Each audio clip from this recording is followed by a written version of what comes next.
కొన్ని క్యామియోస్, కొన్ని రెఫరెన్సెస్, కొన్ని డీటెయిల్స్, కొన్ని కామెడీ డైలాగ్స్, యాక్షన్ ఇవన్నీ కనిపిస్తే డెడ్‌పూల్ అండ్ వుల్వరిన్ మూవీ. ఈ మూవీని నేను ఇప్పటికీ థియేటర్‌లో 3 టైమ్స్ చూశాను. చూసిన ప్రతిసారి కూడా చాలా అమేజింగ్ డీటెయిల్స్ అయితే కనిపెట్టాను. టోటల్‌గా నేను కనిపెట్టినవి 103 డీటెయిల్స్. వాటిని ఈ వీడియోలో ఎక్స్‌ప్లెయిన్ చేస్తాను. ప్రతి డీటెయిల్ కూడా మైండ్ దొబ్బేసేలా ఉంటుంది. సో ఎక్కడ కూడా స్కిప్ చేయకుండా చూస్తారు అని అనుకుంటున్నాను. దానికన్నా ముందు ఇలాంటి బ్రేక్ డౌన్ వీడియోస్ మన ఛానల్లోని చాలానే ఉన్నాయి. ఈ వీడియో కంప్లీట్ అయిపోయిన తర్వాత ఆ వీడియోస్ని కూడా చూడండి. నచ్చితే కనుక మా ఛానల్ని సబ్స్క్రైబ్ చేసుకోండి. లింక్ని డిస్క్రిప్షన్లో ఇస్తాను. నెంబర్ 1, ఎవ్రీ మార్వెల్ మూవీకి మార్వెల్ ఇంట్రో చేంజ్ అవుతూనే ఉంటుంది. ఇది కూడా చేంజ్ అయింది. ఈ షాట్లో మనం డెడ్‌పూల్ ఫేస్ అయితే చూడొచ్చు.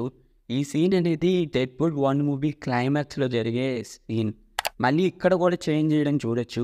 ఈ షాట్ అనేది ఈ మూవీలోదే. వుల్వరిన్ ఇంకా డీబీ కార్లో కొట్టుకుంటారు కదా, దానికి సంబంధించిన సీన్ ఇది. మూవీ స్టార్టింగ్లోని డీబీ ఒక కాఫీ కప్ తెస్తాడు కదా, ఐ లైక్ మీ అని చెప్పి. ఈ కాఫీ కప్ని డెడ్‌పూల్ టీవీకి వెళ్ళినప్పుడు తన్ని చూసి ఒకటి సొల్లు కాచుకుంటాడు కదా, ఈ బొండంగాడు వీడి దగ్గర నుంచి కొట్టేసి ఉంటాడు. ఈ షాట్లో కూడా మనం చూడొచ్చు దాన్ని. నెంబర్ 3, డీపీ లోగన్ అడమైట్ స్కెలిటన్ని తీసి ఒక ప్లేస్లో కూర్చోబెట్టి అక్కడే మాట్లాడుతూ ఉంటాడు కదా, ఎగ్జాక్ట్గా ఆ ప్లేస్లోనే లోగన్ మూవీలోని వుల్వరిన్ ఆ చెట్టు గుచ్చి చచ్చిపోయి ఉంటాడు. నెంబర్ 4, ఈ షాట్లో కనిపిస్తున్న ఈ ట్రక్ లోగన్ మూవీలోని లోగన్ తోసేయడం వల్ల పడిపోయి ఉంటుంది.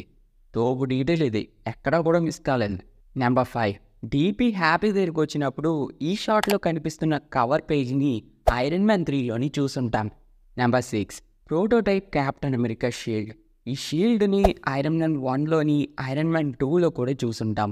దీని గురించి నేను ఆల్రెడీ ఆ మూవీస్కి సంబంధించిన బ్రేక్ డౌన్ వీడియోస్లో కూడా ఎక్స్ప్లెయిన్ చేశాను. ఎవరైనా చూడకపోతే చూడడానికి ట్రై చేయండి. నెంబర్ 8, ఇక్కడ కనిపిస్తున్న ఈ స్టిక్స్ని ఐరన్ మ్యాన్ 2 మూవీలోని టోనీ ఆడుకుంటుంటే చూడొచ్చు. Number 9, Tony first arc reactor. Iron Man ఫ్యాన్స్కి పక్క గుర్తుండే ఉంటుంది. ఐరన్ మ్యాన్ 1 మూవీలోని దీన్ని పాడి అని చెప్పి టోనీ పెప్పర్కి ఇస్తే పెప్పర్ దాన్ని అందంగా రెడీ చేసి మళ్ళీ టోనీకి గిఫ్ట్ ఇస్తుంది. దీన్నే మళ్ళీ అవెంజర్స్ ఎండ్ గేమ్లోని టోనీ చనిపోయిన తర్వాత వాటర్లో వదిలేస్తారు. నెంబర్ 10, ఈ షాట్లో కనిపిస్తున్న కొన్ని కార్డ్స్ని ది అవెంజర్స్ మూవీలో చూడొచ్చు. నిక్ ఫ్యూరీ ఇసురుతాడు క్యాప్టెన్ అమెరికా పైకి. ఆ టైంలోని ఇవి క్యాప్టెన్ అమెరికా తీసుకుంటాడు. ఇక్కడికి వచ్చాయి అంటే క్యాప్టెన్ అమెరికా తెచ్చిపెట్టాడా? అవును, నాకు ఒకటి అర్థం కాదు. 2018 ఆ టైంలోని క్యాప్టెన్ అమెరికాకి టోనీకి పడదు కదా, అయినా సరే ఇక్కడ ఎందుకు పెట్టాడు అంటే పైన కోపం లోపల ఇష్టం అనమాట. గ్రేట్ ఫ్రెండ్షిప్ అయ్యా టోనీ స్టార్క్. నెంబర్ 11, ఈ సూట్ కేసుని చూస్తే ఏమైనా గుర్తొచ్చిందా? గుర్తొచ్చే ఉంటుంది. దీన్ని ఐరన్ మ్యాన్ 2 మూవీలో చూస్తాం. ఈ సూట్ కేసు నుంచే ఒక ఆర్మర్ని తయారు చేసుకుంటాడు టోనీ స్టార్క్ విత్ ఫ్లాష్ తోటి ఫైట్ చేయడానికి. నెంబర్ 11, ఈ అవార్డుని ఏమంటారు నాకు తెలీదు, మీకు తెలిస్తే కామెంట్ చేయండి. ఈ యాంగిల్ నేమ్ కూడా నాకు తెలియదు, కానీ ఈ యాంగిల్ని మనం ఆల్రెడీ ఒకసారి చూసాం. అవెంజర్స్ ఎండ్ గేమ్ మూవీలోని టోనీ టైం మిషన్ క్రియేట్ చేస్తారు కదా, ఆ టైం మిషన్ యాంగిల్ కూడా సేమ్ ఉంటుంది. మేబీ ఇన్స్పైర్ అయ్యాడేమో సారు. నెంబర్ 13, ఈ షాట్లో కనిపిస్తున్న పీటర్ ఇంకా టోనీ పిక్ని మనం అవెంజర్స్ ఎండ్ గేమ్లో కూడా చూడొచ్చు. ఈ పిక్ని చూసే టోనీ టైం ట్రావెల్ని కనిపెడతాడు. అది ఎలా కనిపెట్టాడో మీకు ఆల్రెడీ తెలిసే ఉంటుంది. సో ఎలా కనిపెట్టాడో కామెంట్ చేసేయండి చెప్తా. నెంబర్ 14, మళ్ళీ ఈ షాట్లోని మనకి ఈ పిక్లోని పీటర్ ఫోటోని అయితే చూపించరు. దానికి రీజన్ ఏంటి అంటే పీటర్ ఫోటోని కనుక చూపిస్తే సోనీకి పే చేయాలి. అంటే చిన్న పిక్ని యూజ్ చేసుకున్న వాళ్ళు పే చేయమని అడుగుతారు. అందువల్ల ఈ మూవీ అనే కాదు, సోనీకి సంబంధం లేని ఏ మూవీలో కూడా స్పైడర్ మ్యాన్కి సంబంధించి చిన్న పిక్ని కూడా మనం చూడలేం. నెంబర్ 14, ఈ షాట్లో కనిపిస్తున్న ఈ హెల్మెట్ ఒక టాయ్. దీన్ని మార్వెల్ యూనివర్స్లోని అమ్ముతారు, మన రియల్ లైఫ్లో కూడా అమ్ముతారు. కావాలంటే మీరు దీన్ని ఆన్లైన్లోని కొనుక్కోవచ్చు కూడా. మాకు ఎందుకురా ఇది అని అంటారా? యాక్చువల్గా ఫ్యాక్ట్ ఇది కాదు. ఇలాంటి హెల్మెట్ తీసుకునే ఐరన్ మ్యాన్ 2లోని ఒక బొడ్డోడు వస్తాడు కదా, ఈ బొడ్డోడే పీటర్ పార్కర్. ఏంటి షాక్ అయిపోతున్నారా? దీని గురించి ఆల్రెడీ ఆ మూవీకి సంబంధించిన బ్రేక్ డౌన్ వీడియోలో నేను డిస్కస్ చేశాను. ఎవరైనా చూడకపోతే చూసేయండి ఈ వీడియో తర్వాత. నెంబర్ 16, డీపీ మళ్ళీ తన యూనివర్స్కి వచ్చేసి నార్మల్ లైఫ్ని లీడ్ చేస్తున్నప్పుడు ఒక బుక్ని అయితే చదువుతాడు. ఈ బుక్ గురించి నాకు తెలియదు, కానీ కవర్ పేజ్ మాత్రం కత్తిగా ఉంది. మీలో ఎవరికైనా ఈ బుక్ గురించి తెలిస్తే చెప్పండి, నేను కూడా చదువుతా. మ్యాటర్ ఏంటంటే ఇలాంటి బుక్ని DP2లో కూడా డీపీ చదువుతూ కనిపించడం చూడొచ్చు. అంత మిస్ అవ్వకుండా చదివేస్తున్నాడంటే ఏముంది మాస్టర్ బుక్లో. నెంబర్ 17, డీపీ బర్త్డే పార్టీలోని అందరినీ కూడా మీరు గుర్తుపట్టుంటారు కానీ ఈ గుండుగాడిని మాత్రం కాదు. కొంతమంది ఇంటెలిజెన్స్ కనిపెట్టి ఉండొచ్చు, కొంతమంది మాత్రం కనిపెట్టరు. అందువల్ల ఈ డీటెయిల్ని కూడా యాడ్ చేశాను. ఈ గుండుగాడిని DP1 మూవీలోని వాళ్ళ ఫ్రెండ్ వాళ్ళ బార్లో చూడొచ్చు. నెంబర్ 18, ఈ షార్ట్లోని మావ చాలా తెలుగు మూవీస్ గురించి అయితే చెప్తుంది. వాటి గురించి నేను కాదు, మీరే కామెంట్ చేసి చెప్పండి. TFA బానిసలు ఎవరైనా ఉన్నారా? మెయిన్గా వాళ్ళు చెప్పాలి. నెంబర్ 19, DP టీవీ అయితే వెళ్ళి క్యాప్టెన్ అమెరికా ఫుటేజెస్ చూస్తున్నప్పుడు వెంటనే సెల్యూట్ చేస్తాడు. ఈ సీన్ చూస్తున్నప్పుడు అయితే నాకు గూస్ బంప్స్ వచ్చాయి. ఎందుకంటే ఇలాంటి యాంగిల్ని DPలో ఎక్కడ కూడా చూసుంటాం. కామిక్స్లో కూడా DP ఓన్లీ ప్రపంచంలో ఒకే ఒక పర్సన్కి రెస్పెక్ట్ ఇస్తాడు, అది క్యాప్టెన్ అమెరికా. దీన్ని ఇక్కడ చూపించారు. అలా కాదు మాస్టరు, క్యాప్టెన్కి అంత రెస్పెక్ట్ ఇస్తున్నావు, క్యాప్టెన్ అమెరికా ఫేస్ పెట్టుకున్న హ్యూమన్ టాచ్ని ఎందుకు కనిపేశావు? నెంబర్ 21, ఈ మూవీలో ఉన్న మస్తు షార్ట్స్లోని ఇది కూడా ఒకటి. ఈ షార్ట్లోని ఉల్వరిన్ని DPని మిక్స్ చేయడానికి అయితే ట్రై చేస్తారు, కానీ మార్వెల్ కామిక్స్లోని ఇలాంటి క్యారెక్టర్ కూడా ఉంది. మార్వెల్కి సంబంధించిన ఒక యూనివర్స్లోని DP ఇంకా ఉల్వరిన్కి సంబంధించిన కలగలిపిన కాంబినేషన్ కూడా ఉంది. తన పేరు Wolverine pool. Number 22, DP first time మల్టీవర్స్ని ట్రావెల్ చేసుకుని ఒక ఉల్వరిన్ యూనివర్స్కి వెళ్ళినప్పుడు ఒక పొట్టి ఉల్వరిన్ కనిపిస్తాడు కదా, 5.2 హైట్ తోటి. కామిక్స్లో అయితే ఉల్వరిన్ ఎగ్జాక్ట్ హైట్ అదే, చాలా పొట్టిగా ఉంటాడు కామిక్స్లో అయితే 5.2 హైట్ తోటి. బట్ మూవీస్లోని అది సెట్ కాదు అని చెప్పి 6 ఫీట్ అయితే చేశారు. నెంబర్ 23, నెక్స్ట్ DP ఫుల్గా నాశనం అయిపోతున్న ఇంకొక ప్లేస్కి వెళ్తాడు కదా, అక్కడ కనిపించిన ఉల్వరిన్ ఏజ్ ఆఫ్ అపోకలిప్స్ ఈవెంట్స్కి సంబంధించిన వాడు. ఆ ఈవెంట్స్లోని ఎక్స్మెన్ అపోకలిప్స్ మూవీలో కనిపించిన అపోకలిప్స్ అనే విలన్ ఎర్త్ మొత్తాన్ని కూడా ఆక్రమిస్తాడు. సో ఉల్వరిన్ బాగా వైలెంట్ అయిపోతాడు, ఎవడు కనిపించినా వేసి బెంగడమే.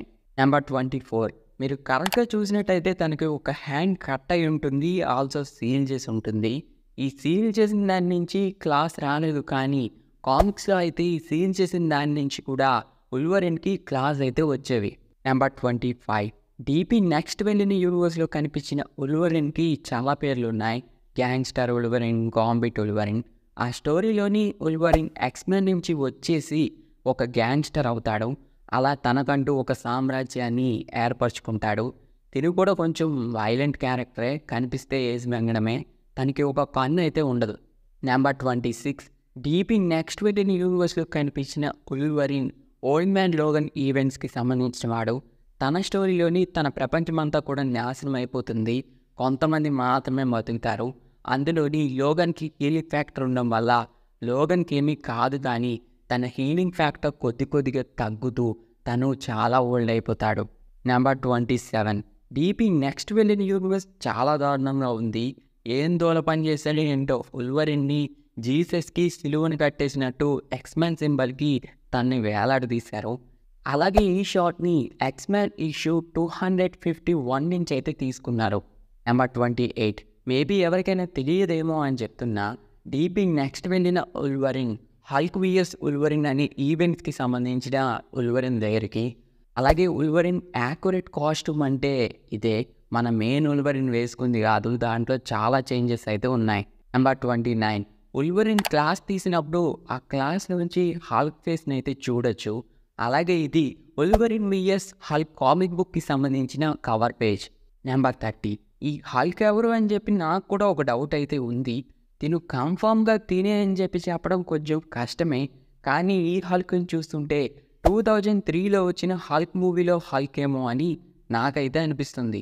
సేమ్ చూడడానికి అలానే ఉన్నాడు. Number 31, henry Cavill ఉల్వరిన్. ఈ సీన్ చూస్తున్నప్పుడు నిజంగానే DP గారు చెప్పినట్టు ఎలా కథ మాపిలియా అయితే అయిపోయాను.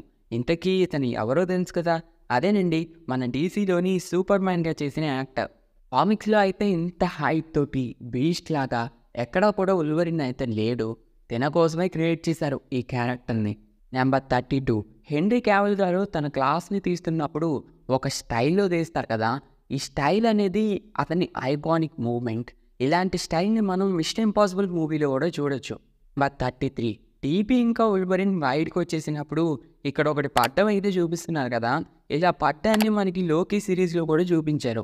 నెంబర్ 34 ఇక్కడ 20th సెంచరీ ఫాక్స్ లోగోలు అయితే చూడొచ్చు. మార్వెల్ వాళ్ళు వీళ్ళకి రైట్స్ అమ్మడం వల్ల వీళ్ళే ఎక్స్మెన్ క్యారెక్టర్స్ పైన మూవీస్ అయితే తీశారు. ఈ ఒక్క మూవీని తప్పించి ఇప్పుడు దాకా వచ్చిన ప్రతి ఎక్స్మెన్ మూవీని తీసింది వీళ్ళే. ఇక్కడ కూలిపోయినట్టు చూపించడానికి కూడా ఒక రీజన్ అయితే ఉంది. ఎందుకంటే ఇప్పుడు డిజ్నీ వాళ్ళని కొనేసింది కదా, ఇంకా అది లేదు అని చెప్పడం కోసం ఇలా కూలిపోయినట్టు పెట్టారనమాట. 35 ఈ లోగోలోని కేవలం ఎక్స్ అనే వర్డ్ మాత్రమే కనిపిస్తుంది. ఎక్స్ అంటే ఎక్స్మెన్ అని. నెంబర్ 36 డీబీ ఇక్కడ పడిపోయినప్పుడు తన పక్కన సీక్రెట్ వార్స్ కామిక్ బుక్ని అయితే చూడొచ్చు. ఆ కామిక్ బుక్ పైన డాక్టర్ డూమ్ని చూడొచ్చు.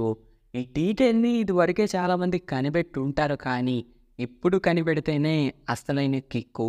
ఈ మూవీ వచ్చిన తర్వాతే డాక్టర్ డూమ్గా ఆర్డీజే గారు చేస్తున్నారని చెప్పి అనౌన్స్ చేశారు. ఆల్సో సీక్రెట్ వార్స్లోని డాక్టర్ డూమ్ ఉంటాడు అని అనౌన్స్ చేశారు. కానీ ఈ అప్డేట్ ఇవ్వకముందే, అంటే ఈ మూవీలోని సీక్రెట్ వార్స్లోని డాక్టర్ డూమ్ ఉంటాడు, క్యాంగ్ కాదు అని చెప్పి ఇక్కడ హింట్ అయితే ఇచ్చారు. 37 ఆ కామిక్ బుక్ పక్కనే ఒక బాటిల్ ఉండడం చూడొచ్చు. ఆ బాటిల్ని ఇన్క్రెడిబుల్ హల్క్ మూవీలోని చూసుంటాం. ఆ బాటిల్ కంపెనీలోనే బ్రూస్ బ్యానర్ వర్క్ చేసేవాడు. నెంబర్ 38 ఈ షాట్లోని షీల్డ్ హెలికారియన్ అయితే చూడొచ్చు. ఇది captain America winter soldier events నుంచి వచ్చి ఉంటుంది. నెంబర్ 39 దాని పక్కనే అవెంజర్స్ మూవీలో చూసిన లేవేథాన్ని కూడా చూడొచ్చు. నెంబర్ 40 దానికి కొంచెం ముందు ఒక బ్రిడ్జ్ అయితే చూడొచ్చు. దీన్ని ఎక్స్మెన్ లాస్ట్ అండ్ అనే మూవీలోని చూసుంటాం. 41 నెక్స్ట్ ఈ హెల్మెట్ని చూస్తే నాకు కామిక్స్కి సంబంధించిన థోర్ హెల్మెట్లా అయితే అనిపించింది. మేబీ ఇది ఏదో ఒక ఆల్టర్నేటివ్ వర్షన్కి సంబంధించిన థోర్ హెల్మెట్ అవ్వచ్చు. నెంబర్ 42 టీపీ ఇంకా ఉల్వరిన్ ఫైట్ చేసుకుంటున్న సేమ్ స్టైల్ని స్పైడర్ మ్యాన్ 1 మూవీలో అయితే చూడొచ్చు. ఈ స్టైల్ని ఇంకా చాలా మూవీస్లో యూజ్ చేశారు. వాటి గురించి ఈ వీడియోస్లో ఎక్స్ప్లెయిన్ చేశాను. ఎవరైనా చూడకపోతే చూసేయండి. ఆ వీడియోస్ చాలా ఇంట్రెస్టింగ్గా ఉంటాయి. ఈ సిరీస్ కనుక మీకు నచ్చితే ఆపేసిన ఆ సిరీస్ని కూడా కంటిన్యూ చేయడానికి అయితే ట్రై చేస్తాను. Number 43 Human Torch. Chris Evans గారు క్యాప్టెన్ అమెరికా రోల్ ప్లే చేయకముందే 2005లో వచ్చిన ఫ్యాంటాస్టిక్ ఫోర్ మూవీలోని హ్యూమన్ టార్చ్ రోల్ అయితే చేశారు. ఈ రోల్ అనేది అతనికి బాగా ఇష్టం. ఎందుకంటే క్యాప్టెన్ అమెరికా రోల్ బాగా సీరియస్గా ఉంటుంది. తన క్యారెక్టర్ సీరియస్ కాదు, ఫుల్ ఫన్. ఈ హ్యూమన్ టార్చ్ క్యారెక్టర్ అయితే అతని క్యారెక్టర్కి చాలా యాక్యురేట్గా ఉంటుందని చెప్పి ఈ రోల్లో చేయడం అంటే అతనికి బాగా ఇష్టమంట. నెంబర్ 44 ఫ్యాంటాస్టిక్ ఫోర్ కామిక్స్లో కనిపించిన కార్న్ అయితే ఇక్కడ చూడొచ్చు. దీనికి ఫ్లయింగ్ వర్షన్నే Fantastic Four Rise of the Silver Surfer మూవీలో అయితే చూసాం. ఈ కార్న్ని మళ్ళీ రాబోయే ఫ్యాంటాస్టిక్ ఫోర్ ఫస్ట్ యాక్ట్ మూవీలో కూడా చూసే ఛాన్స్ అయితే ఉంది. నెంబర్ 45 ఈ కార్న్ని క్యాప్టెన్ అమెరికా 1 మూవీలో అయితే చూసాం. దీన్ని రెడ్ స్కల్ యూజ్ చేస్తాడు.